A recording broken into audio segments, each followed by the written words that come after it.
जात बिरादरी और किसी धर्म के बंधुओं का वोट नहीं मिलने की बात कही गई, जिससे मुसलमान बहुत ही आहत हुआ है, मुसलमानों को बहुत दुख पहुंचा है। और उनके साथ साथ यादव भाइयों या कुशवाहा या और भाइयों और जिन लोगों के बारे में भी कहा गया, देखिए जब भी कोई भी एमपी बनता है तो जाहिर है कि सबका सहयोग 100% वोट किसी को कहीं नहीं मिलता है। जब ज्यादा से ज्यादा वोट जिसको मिलता है वो कामयाब होता है और वो एमपी बनता है। लेकिन तकलीफ की बात ये हुई खासतौर पर उन लोगों के लिए जिनके बारे में यह कहा गया कि वोट नहीं देने का काम किया। हमारा मुराद श्री माननीय सांसद श्री देवेश चंद्र ठाकुर जी से है। सारे अखबार में, सारे मीडिया में ये बातें आई। मैं आपसे बता दूं, नाश्ता करा दूंगा, चाय पिला दूंगा, लेकिन उनका काम नहीं करूंगा। देखिए, कोई वोट दे या न दे, वो सभी के सांसद है। और जो भी सांसद होता है, चाहे जिस पार्टी का हो, वो सभी का सांसद होता है। किसी एक पार्टी का सांसद नहीं होता है, बल्कि सबका सांसद होता है। और मैं इतना कहना चाहूंगा जरूर, मैं ऐसी कोई बात नहीं करना चाहता जिससे माननीय को, हमारे देवेश ठाकुर जी को कोई आहत पहुंचे, तकलीफ पहुंचे। लेकिन मुसलमानों को जो तकलीफ पहुंची है, और साथ साथ मैं ये भी कहूंगा कि जिन लोगों के बारे में कहा गया कि उन्होंने वोट नहीं दिया, मैं समझता हूँ कि सबों को तकलीफ पहुंची होगी। इसलिए माननीय सांसद जी को कम से कम माफी मांगना चाहिए ऐसे राष्ट्रवादी के लोगों से। ऐसी बात न होनी चाहिए और इससे नुकसान होगा।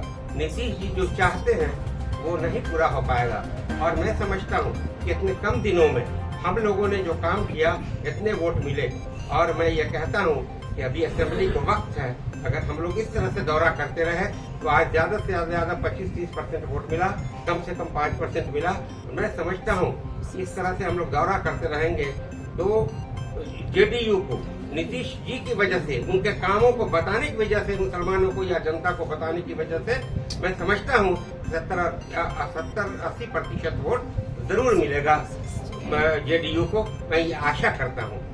और फिर ये बात मैंने पहली बार इस तरह की सुनी है। कभी मैं अकल जब से है इस तरह की बात मैंने नहीं सुना था।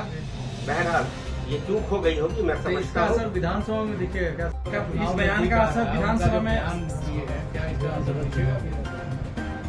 ऐसा है, मेहनत करने की जरूरत है। और नीतीश जी ने जो कारनामे किए हैं, जितना बताना चाहिए उतना लोगों को नहीं पता चला। ध्यान दे रहे हैं वो क्या सही है? बिल्कुल सही है। और किसका बयान? देवेश चंद्र जी का। आपको तो मैंने पूरी बात कह दी कि ये बयान उनको, जिस तरह के वो काउंसिल के चेयरमैन रहे, एक बड़े पद पर रहे, एक अच्छे इंसान है, ये बयान ऐसा नहीं देना चाहिए। कौन कहेगा कि ऐसा? जो मतदान को लेकर के गुप्त मतदान का माना जाता है, आपका क्या सोर्स है कि कौन सा कास्ट हमें दिया नहीं दिया? ये सोर्स कहाँ से होगा? आपको मैंने पहले कहा, सारी बात कह दिया।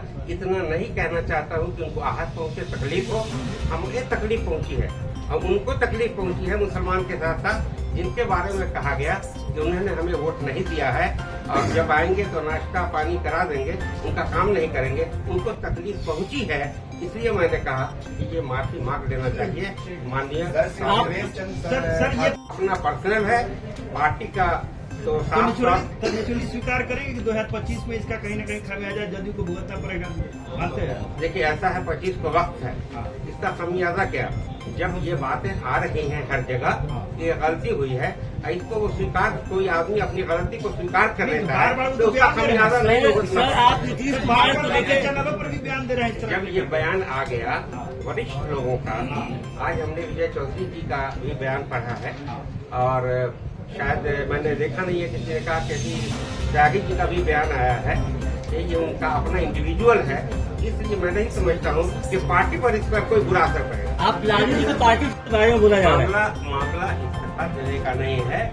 मामला यह, हालात बदलते रहते हैं और हमेशा हालात बदलते हैं। कल क्या बोले थे, अब क्या उन्होंने कल कहा, उसकी बात मैं नहीं जानता। मैं आशा करता हूँ कि वो हमेशा हर इंसानियत के लिए वो सोच करके कोई भी बात करते हैं, करते रहेंगे और करते रहेंगे। इस तरह की बात करते हैं, उनका ये जहन, उनके जहन को ये शोभा नहीं देता है। उन्हें इस तरह की बात नहीं करनी चाहिए। जमहूरियत का कत्ल है। अगर जो लोग भी इस तरह की बात करते हैं, चाहे वो गिरिराज जी हो या कोई और भी हो, ये जमहूरियत का कत्ल है, प्रजातंत्र का